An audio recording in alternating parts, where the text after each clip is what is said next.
Di video kali ini saya akan membahas tentang personal branding, di mana personal branding ini saya akan gabungkan dengan ChatGPT. Saya tahu mayoritas dari Anda pasti tidak mengerti apa itu personal branding dan bagaimana cara step by step-nya untuk meningkatkan personal branding Anda di dunia internet seperti sekarang ini. Banyak seperti Anda, misalkan content creator, affiliate, atau business owner, tidak membangun personal brandingnya. Jadi jualan aja, postingan aja tanpa mempedulikan dan memperhatikan tentang personal branding. Nah, sebelumnya saya akan bahas dulu personal branding itu apa sih. Kita buka di sini. Apa sih arti sebuah personal branding? Jadi menurut sebuah website di sini pijarmahirir.id, personal branding artinya adalah sebuah proses untuk membuat persepsi dan memelihara persepsi di mata masyarakat demi mencapai sebuah cita positif. Nah, ini ada satu contohnya, yaitu saat diminta nama seorang jurnalis, kamu bisa jadi dengan mudah menyebut Najwa Shihab. Atau saat Anda ditanya nama YouTuber, maka yang terlontar pertama kali saat ditanya adalah Atta Halilintar. Dengan bantuan ChatGPT ini, saya akan memandu Anda tentang bagaimana cara meningkatkan personal branding Anda dengan bantuan ChatGPT. Nah, salah satunya kita mau pakai contoh tentang Habib ya, seorang atlet bela diri campuran ya asal Rusia. Di sini saya akan memberikan contohnya dari seorang Habib ini. Di sini saya sudah sediakan 7 prompt ChatGPT yang akan meningkatkan personal branding Anda. Nah, yang pertama, memahami keahlian dan keterampilan Anda. Promptnya yaitu, di sini saya copy dulu.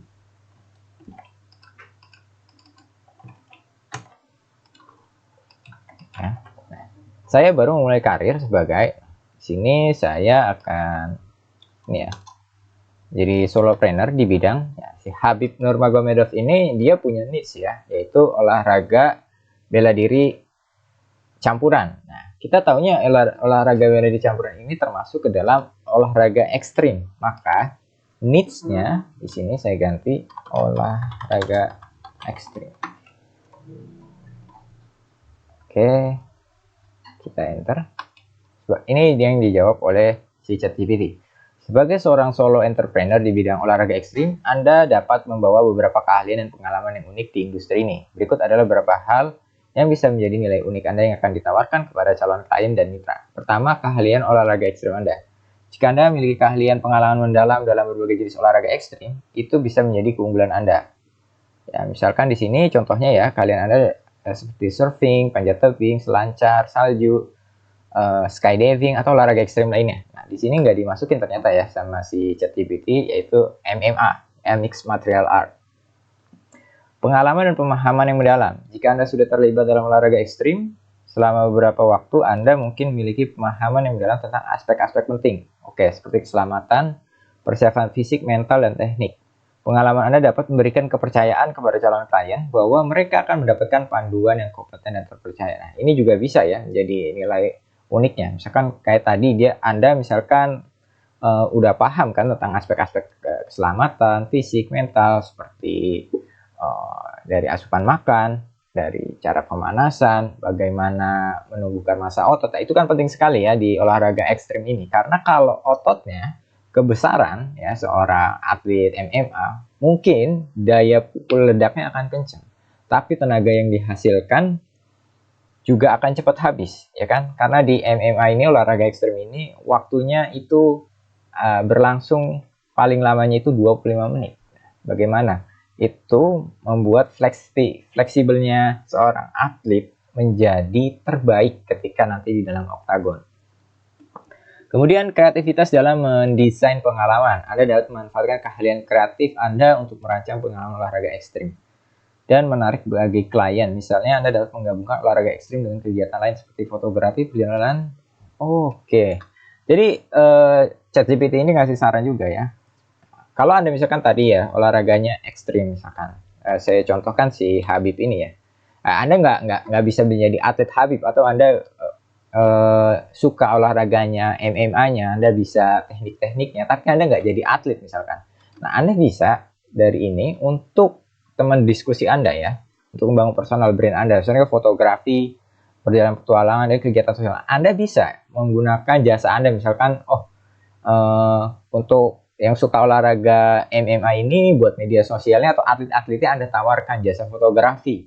Anda bisa berkolaborasi dengan teman Anda yang punya kamera yang juga sedang butuh objek juga yang bisa membangun personal brandingnya.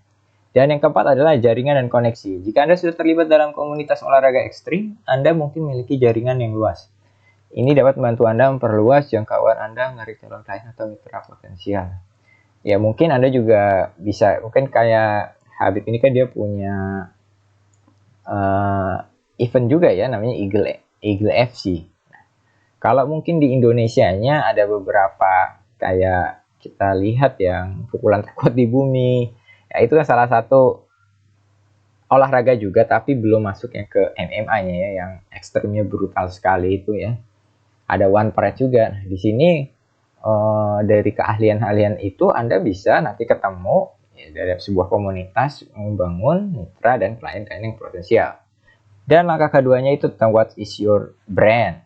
Di sini kita copy lagi. Kita tinggal masukin, belum. Perintahnya. Saya sudah terlibat dalam tadi ya, di sini olahraga ekstrim untuk beberapa waktu, tapi saya merasa bahwa personal brand saya tidak secara akurat mencerminkan keterampilan dan keahlian saya. Sini, kalau Anda misalkan udah masuk tadi ke sebuah niche, tapi hal itu tidak mencerminkan keahlian Anda. Ini bisa Anda masukkan prompt berikut ini, ya, bagaimana cara mendefinisikan ulang personal brand agar lebih mencerminkan kemampuan saya dan unique value yang saya tawarkan di bidang olahraga ekstrim. Lihat, mendefinisikan ulang personal brand Anda dapat membantu mencerminkan keterampilan dan keahlian Anda yang lebih akurat.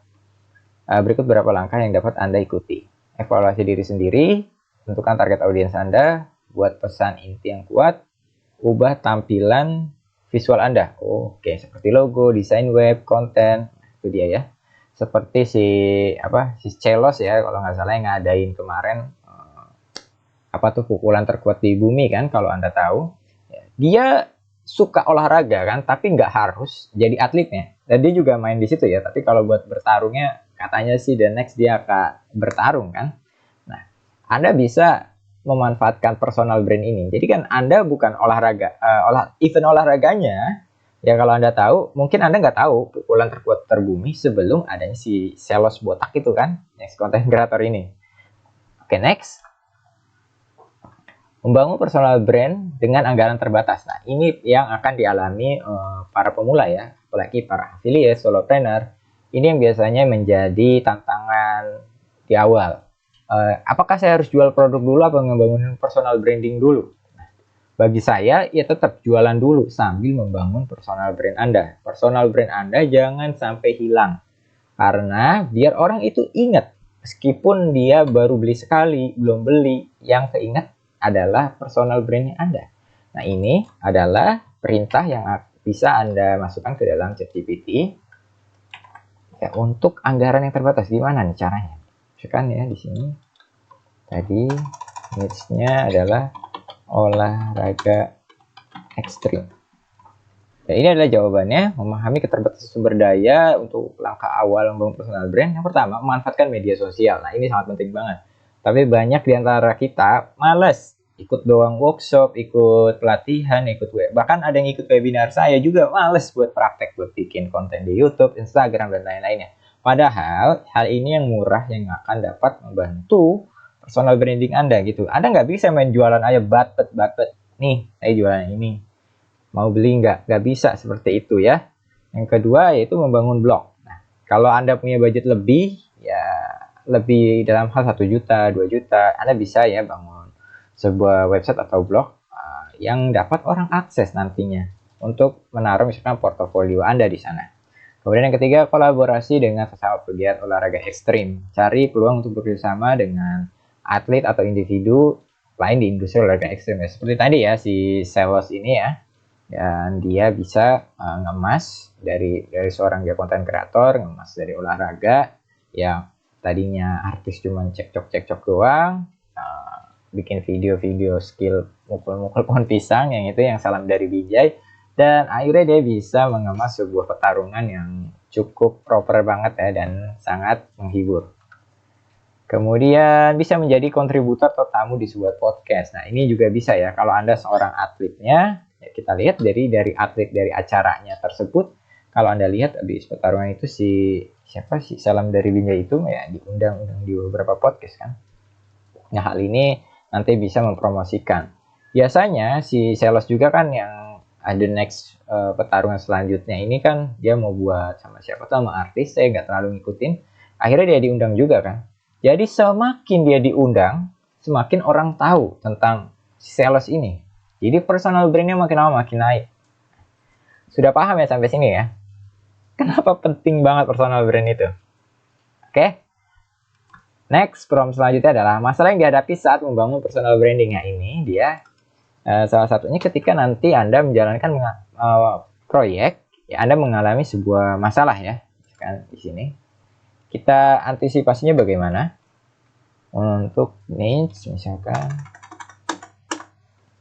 di olahraga ekstrim. Nah, ini adalah jawabannya ya, cukup panjang juga. Untuk menghadapi feedback negatif, beberapa tips ini diberikan oleh ChatGPT. Jadi kita tidak bisa menutup kemungkinan ketika kita mempunyai jasa, kita apapun itu ya, jasa ataupun produk, dan mendapatkan feedback negatif. Dan ini beberapa saran, yaitu jangan pernah bereaksi secara emosional. Ya, ini demi lagi-lagi menjaga personal brand Anda. Oke? Ya, Anda mungkin marah, mungkin Anda tidak tahan, tapi ingat, Anda harus menjaga personal brand itu. Ya. Di sini kemudian yang kedua yaitu dengarkan dan pahami masalah, dengarkan secara saksama feedback negatif yang diberikan. Yang ketiga, minta maaf dan bertanggung jawab jika memang ada kesalahan yang Anda lakukan. Nah, ya pasti ya kalau ada feedback yang negatif udah pasti Anda yang salah kan. Nah, di sini Anda harus hati Anda benar-benar berlapang dada ya. Berikan klarifikasi dan penjelasan. Nah, ini juga ya saya berikan tips. Kalau misalkan Anda memang itu melakukan kesalahan, jangan di hari itu juga ya.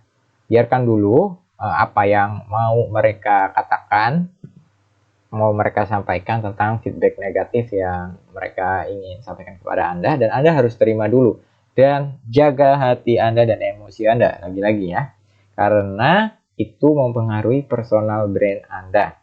Nah, kemudian yang kelima, pelajari dan dari pengalaman tersebut. Nah, ini yang bisa saya ceritakan ya, pelajari dan pengalaman tersebut, yaitu saya bisa maksudnya memahami isi dari si ChatGPT ini. Karena ketika kita udah coba mendengarkan apa yang dimaunya, kesalahan kita apa, dan ketemu titik tengahnya, barulah di sana kita berikan klarifikasi dan penjelasan. Yang kemudian keenam, bangun kembali kepercayaan dan reputasi. Fokuslah pada membangun kembali kepercayaan. Misalkan Anda di industrinya yang saya masukkan ini olahraga ekstrim, lanjutkan dengan memberikan nilai unik Anda, melakukan tindakan yang konsisten dengan integritas dan profesionalisme. Yang terakhir, perbaiki dan pertahankan kualitas kerja. Nah, ini yang harus Anda lakukan ya, jangan melakukan kesalahan terus-terus. Nah, tetaplah konsisten, rendah hati, dan terbuka terhadap pembelajaran dalam menghadapi feedback negatif. Nah, ini harus ini ya, Anda renungkan nih.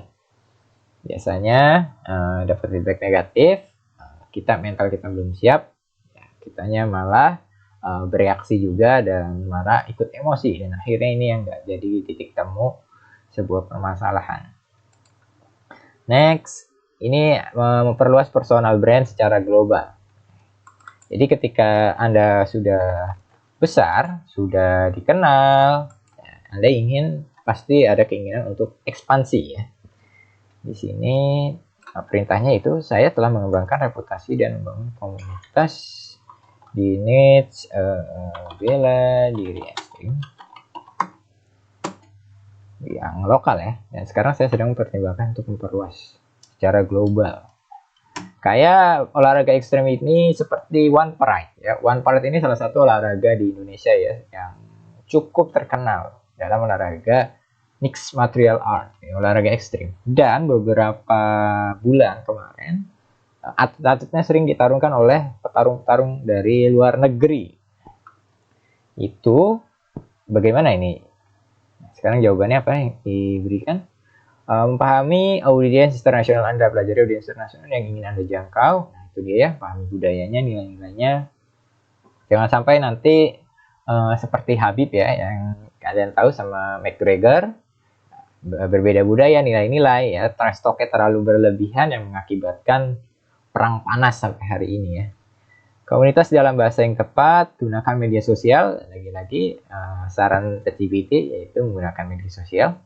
Jalin kemitraan internasional, cari peluang untuk berkolaborasi dengan bela diri ekstrim atau atlet internasional memiliki audiens yang serupa dengan target Anda. Nah, itu dia. Jadi, misalkan Anda seorang promotor, nggak cuma promotornya aja yang harus membuat personal branding, tapi atletnya juga.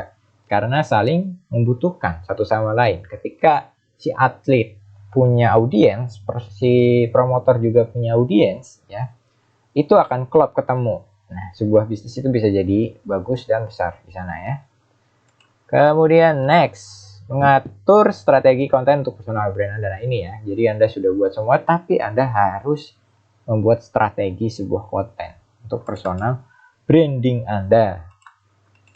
Ini perintahnya. Oh, kurang S. Masukin.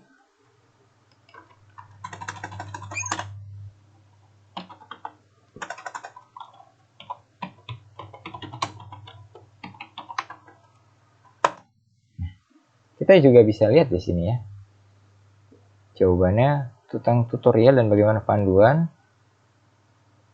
vlog, petualangan, dokumentasikan petualangan dan pengalaman Anda dalam vlog yang menggambarkan kegiatan olahraga ekstrim. Nah, ini banyak banget ya kalau ngeliat kayak gini di UFC. Anda bisa lihat tuh di Instagramnya UFC ya, ada vlog-vlog dokumenternya, kayak atletnya lagi olahraga, lagi workout, lagi latihan, lagi sparring. Itu bisa dibuat sebagai konten strategi. Nah, kalau Anda lihat UFC, ya sebelum match day, biasanya dari hari H+7, H- apa H+ ya. Jadi misalkan biasanya kan dia jatuhnya hari Sabtu ya, hari Seninnya udah dimulai nih buat pertarungan nanti Sabtu malam Minggu besok. Itu udah dibikin sama tim kreatornya, membuat konten seperti atletnya lagi bertarung, kata-katanya, motivasinya apa. Nah, ini buat memanaskan dan membuat aware dari si audiens ini. Itu. Nah, fungsinya yang lain itu yaitu buat memperkuat personal brand. Dan yang terakhir adalah memanfaatkan data untuk memperbaiki dan meningkatkan personal brand. Nah, di sini sangat jarang ya seorang kayak solopreneur, affiliate itu memperhatikan data. Data yang ada dari sini yang membuat strategi itu kan Anda nanti dari bikin konten, itu semua kan pasti dapat data kan. Dari feedback, ya tadi di sini ya feedback negatif, ya kan. Itu semua adalah data. Nah, data itu harus Anda kelola. Ya, di sini seperti perintahnya adalah saya telah mengumpulkan data tentang minat dan pola keterlibatan audiens. Bagaimana cara saya menggunakan data ini untuk memperbaiki personal brandnya? Ya tadi olahraga ekstrim ya. Olahraga ekstrim. Kenapa saya bikin olahraga ekstrim nggak langsung MMA aja? Karena cakupannya luas nanti kan. Tadi kayak seperti tadi main ski di sini, misalkan panjat tebing, seluncur salju, surfing, skydiving dan lain-lainnya. Nah, itu agar cakupan audiensnya itu broad, luas gitu. Jadi Anda jangan sampai membidik niche yang terlalu spesifik. Jadi perlu juga yang agak sedang, atau kalau memang Anda budgetnya agak gede, boleh yang agak besar seperti itu. Semakin spesifik memang semakin bagus, tapi terlalu spesifik juga tidak bagus dalam menentukan niche-nya ya.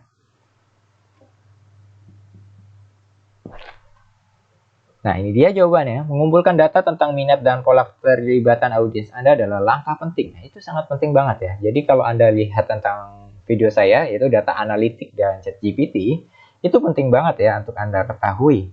Karena dari data analitik ini Anda bisa nanti membuat strategi selanjutnya.